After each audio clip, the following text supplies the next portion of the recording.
Good morning. I'm Nova Blake, and this is your complete political briefing for Sunday, April 19th, 2026.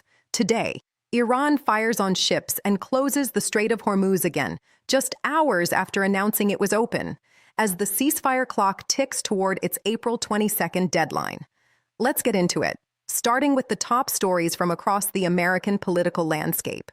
Iran escalated the Strait of Hormuz standoff dramatically on Saturday, reversing Friday's reopening announcement and declaring that control of the strategic waterway has returned to its previous state, under the strict management and control of Iran's armed forces. Revolutionary Guard gunboats opened fire on at least 2 ships attempting to transit the strait, and an unknown projectile struck a container vessel, damaging some cargo containers. India's foreign ministry summoned Iran's ambassador to protest the targeting of 2 India-flagged merchant ships, saying their country's vessels were fired upon after Iran had specifically allowed Indian-bound ships to pass in the days prior. The fragile 2-week ceasefire between the United States and Iran is set to expire on Wednesday, April 22nd, and no second round of direct negotiations has yet been confirmed. Pakistan's mediators are working urgently to arrange new talks, and Iran confirmed Saturday that it had received fresh proposals from the United States and was reviewing them. The central sticking point remains unchanged. The United States is demanding Iran commit to never developing nuclear weapons and to removing its stockpile of highly enriched uranium, 440 kilograms, from the country. Iran has said handing over that uranium is a non-starter, and its deputy foreign minister accused the United States of maximalism and of violating ceasefire terms through the continued naval blockade. President Trump signed a landmark executive order on Saturday, April 18th, directing the federal government to accelerate research and approval of psychedelic-based therapies, including ibogaine, psilocybin, MDMA, and LSD, for the treatment of conditions such as post-traumatic stress disorder, severe depression, addiction, and traumatic brain injury. The signing took place in the Oval Office with Health and Human Services Secretary Robert F. Kennedy Jr., Food and Drug Administration Commissioner Marty McCarry, and podcaster Joe Rogan standing directly behind the president. The order directs the Food and Drug Administration, or FDA, to issue National Priority Review vouchers for 3 psychedelics this coming week, allocates $50 million in federal funds to match state investments in psychedelic research programs, and instructs the Drug Enforcement Administration, or DEA, to establish new pathways for eligible patients to access investigational psychedelic drugs under the Right to Try Act. Trump's naval blockade of Iranian ports continued its 6th day on Saturday, with United States Central Command reporting that American forces have now turned back 23 ships attempting to enter or exit Iranian ports since the blockade began on Monday, April 13th. Iran's Supreme National Security Council called the blockade a violation of the ceasefire and warned that it would prevent any conditional or limited reopening of the Strait of Hormuz as long as the blockade remained in force. Trump responded Saturday, saying Iran got a little cute, but that very good conversations were continuing and that Iran cannot blackmail or extort the world. A French soldier serving with the United Nations Interim Force in Lebanon, known as UNIFIL, was killed Saturday, and 3 others were wounded in an attack in southern Lebanon that French President Emmanuel Macron said all evidence suggests was carried out by Hezbollah. Macron condemned the attack and urged the Lebanese government to act against the perpetrators. The killing came less than 48 hours after the 10-day ceasefire between Israel and Lebanon took effect, raising immediate questions about the durability of that agreement. The ceasefire was brokered by President Trump in separate phone calls with Israeli Prime Minister Benjamin Netanyahu and Lebanese President Joseph Aoun on Thursday. 2 key Republican senators signaled this week that they will demand a formal authorization for use of military force, or AUMF, if the Iran war continues past its 60-day war powers deadline on April 29th. Senator Susan Collins of Maine said in a statement that if this conflict exceeds the 60 days specified in the War Powers Act, or if the president deploys troops on the ground, she believes Congress must authorize those actions. Senator Tom Tillis of North Carolina added that the administration would be wise to put together a well-founded authorization of military force and a funding strategy. Senator Lisa Murkowski of Alaska is separately working on a resolution to authorize the conflict while placing guardrails on its scope, a potential bipartisan mechanism that could give the administration legal cover while requiring it to define its objectives.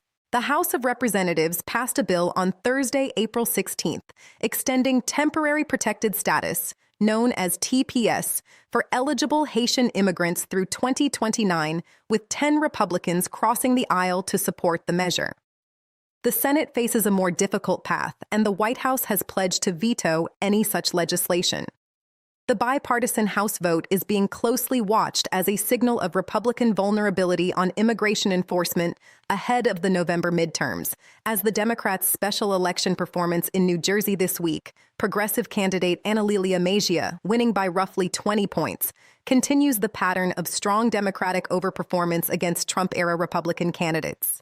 The United Nations Food and Agriculture Organization, along with the International Energy Agency, continued this week to warn that the disruption to global trade flows through the Strait of Hormuz risks a cascading food and energy catastrophe if not resolved quickly. Iran's national petrochemical company has also suspended all exports of petrochemical products until further notice, removing yet another major category of commodities from global markets already strained by nearly 8 weeks of war. The combined effect, blocked oil flows, suspended petrochemical exports, and elevated fertilizer prices, is being felt across food and energy supply chains in dozens of countries simultaneously. The Iran war's death toll has now reached approximately 3,000 people inside Iran, more than 2,290 in Lebanon, 23 in Israel, and more than a dozen in Gulf Arab states, according to the latest figures from health authorities in each country. 13 United States service members have been killed in combat operations since the war began on February 28th. The war entered its 8th week on Saturday with no definitive peace agreement in sight, the ceasefire teetering, and a new round of direct talks not yet formally scheduled. The Iran war is reshaping the domestic political landscape ahead of the November midterm elections at an accelerating pace. A series of Democratic overperformances in special elections, averaging 18 points better than the 2024 presidential baseline across 6 races, has alarmed Republican strategists who are watching the combination of the Iran war's economic fallout, high gas prices, inflation, and immigration enforcement backlash translate into what they privately describe as a deeply challenging midterm environment. Republicans' razor-thin House majority, now 218 to 214 following Mejia's New Jersey win, means any single defection on a party line vote is decisive. Now turning to Washington and the latest actions from the current administration, here are 10 significant developments from the administration this week.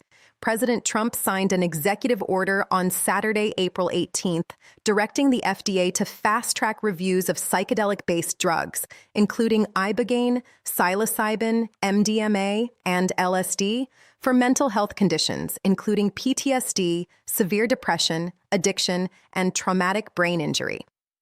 The order also allocated $50 million in federal funds to match state-level psychedelic research investments and directed the DEA to create pathways for patients to access investigational psychedelics under the Right to Try Act. The signing came alongside Joe Rogan and former Navy SEAL Marcus Luttrell, with the administration framing the action as a direct response to the mental health crisis among military veterans.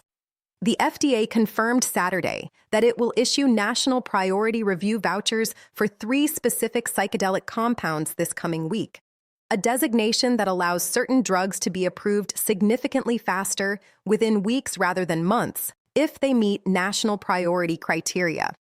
FDA Commissioner Marty Makary said at the Oval Office signing that the agency would identify compounds that are already on a track toward approval and accelerate that timeline.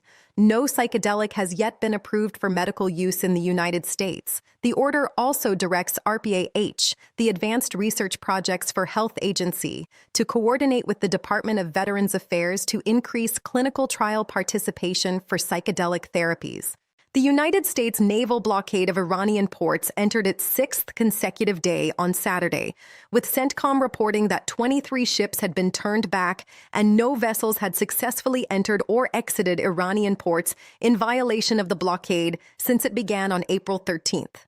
American forces, including more than 10,000 sailors, Marines, and airmen, over a dozen warships, and dozens of aircraft, continue to enforce the action. Iran's Revolutionary Guard responded on Saturday by reopening fire on commercial vessels attempting to transit the Strait of Hormuz, a direct re-escalation following Friday's brief announcement that the strait was open. The administration confirmed Saturday that the United States had transmitted new peace proposals to Iran through Pakistani mediators and that it was expecting a response. Iran's deputy foreign minister confirmed receipt of those proposals, but said Tehran had not yet responded. Trump said Saturday that very good conversations were ongoing and hinted that more information would come by day's end.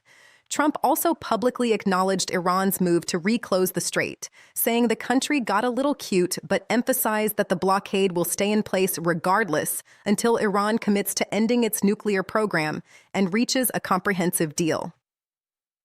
The administration's two-week ceasefire with Iran, announced on April 8th by Trump, is set to expire on April 22nd, with no confirmed second round of direct negotiations scheduled as of Saturday.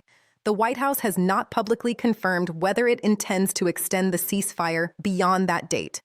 Trump warned this week that he would likely not extend the ceasefire and that if no deal is reached, aerial military strikes against Iran could resume. The ceasefire has been complicated further by Iran's position that the Lebanon fighting was included in the truce, while Israel and the United States have maintained that Lebanon was never part of the agreement. The administration's supplemental Iran war funding request, expected to total between $80 billion and $100 billion, has not yet been formally transmitted to Congress, but Republican leaders have signaled it will be linked to a broader debate over whether Congress should formally authorize the conflict through an AUMF. Senate Republicans, including Tillis and Collins, made clear this week that the administration must either wind down the war before the 60-day deadline on April 29th or present a credible war authorization and funding plan. The 60-day mark represents the legal threshold under the 1973 War Powers Resolution, after which the president must have congressional authorization to continue hostilities. The Treasury Department's secondary sanctions campaign against nations doing business with Iran continued this week, with warnings to Chinese banks and financial institutions in the United Arab Emirates and Oman remaining in force. Treasury Secretary Scott Bessent separately told reporters he remains optimistic that gas prices in the United States could fall to approximately $3 per gallon between June and September if the Iran situation is resolved. The average price of a gallon of regular gasoline in the United States stands at approximately $4.11. The Israel-Lebanon 10-day ceasefire, brokered by Trump on Thursday, April 16th, came under immediate strain on Saturday when a French UNIFIL peacekeeper was killed and 3 others were wounded in southern Lebanon in an attack that France's president attributed to Hezbollah. The Israel Defense Forces continued low-level operations in parts of southern Lebanon despite the ceasefire, which Israel has insisted does not require it to withdraw troops from positions it currently holds. Pakistan's foreign minister said the Lebanon ceasefire was a critical step toward creating the conditions for a new round of United States-Iran direct talks. The FDA will also take steps this coming week to clear the way for the first-ever human clinical trials of ibogaine inside the United States, a development that could have significant implications for how the drug is studied and eventually regulated domestically. Currently, all ibogaine research involving human subjects has been conducted outside the United States due to its Schedule 1 classification. Trump's executive order specifically references the Right to Try Act as a potential pathway for seriously ill patients to access investigational psychedelic drugs before they receive full FDA approval. The Trump administration is managing a growing list of international diplomatic flashpoints simultaneously this week. The unresolved Iran war ceasefire expiring April 22nd, the fragile Israel-Lebanon ceasefire under threat from Hezbollah and Israeli operations, the approach of the war power's 60-day deadline on April 29th, and preparations for Trump's planned trip to Beijing on May 14th and 15th to meet with Chinese President Xi Jinping amid the ongoing blockade. China imports roughly one-third of its crude oil through the Persian Gulf and has called the American blockade dangerous and irresponsible, setting up a major diplomatic test at the presidential summit. That's your full briefing for Sunday, April 19th, 2026. I'm Nova Blake. Stay informed, stay ahead. We'll see you next time.